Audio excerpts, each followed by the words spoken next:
Brazilian football জাদুকর Neymar junior আন্তর্জাতিক ফুটবলকে বিদায় জানানোর পর থেকেই ফুটবল বিশ্বে চলছে নানা আলোচনা। ফিফা ওয়ার্ল্ড কাপ 2026-এ নরওয়ের কাছে ব্রাজিলের বিদায়ের পর সেলেসাও জার্সিতে নিজের বর্ণাঢ্য ক্যারিয়ারের ইতি টানেন এই ফরওয়ার্ড। ক্লাব ও দেশের হয়ে মাঠ মাতানো নেইমার ব্রাজিলের জার্সিতে 130টি ম্যাচ খেলে 80টি গোল এবং 59টি অ্যাসিস্ট নিয়ে নিজের আন্তর্জাতিক অধ্যায় শেষ করেছেন।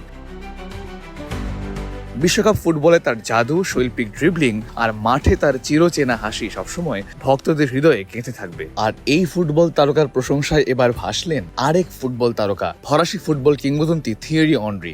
নেইমারের আন্তর্জাতিক অবসরের পর ফক্স স্পোর্টসে দেওয়া এক সাক্ষাৎকারে তার প্রশংসায় পঞ্চমুখ হয়ে তিনি বলেন, ধন্যবাদ নেইমার, তোমাকে ধন্যবাদ। সে এমন একজন খেলোয়াড় যাকে খেলতে দেখতে আমি যে কোনো মূল্য দিতে রাজি থাকতাম। খুব সহজ কথা, সে যে কোনো সময়, যে কোনো মাঠে এবং যে কোনো স্টাইলে খেলতে পারত।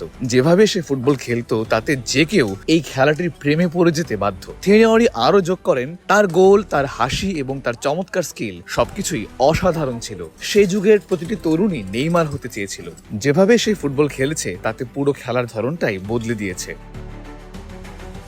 থিয়েরি অনরি আরো বলেন, তিনি নেইমারের বিশ্বকাপের শেষ বা তার ক্যারিয়ারের শেষ নিয়ে কোনো কথা বলতে চান না। তিনি কথা বলতে চান নেইমার ফুটবলকে যা দিয়েছে তা নিয়ে। তিনি শেষে বলেন, নেইমার একজন অসাধারণ খেলোয়াড় ছিলেন এবং সব সময় থাকবেন।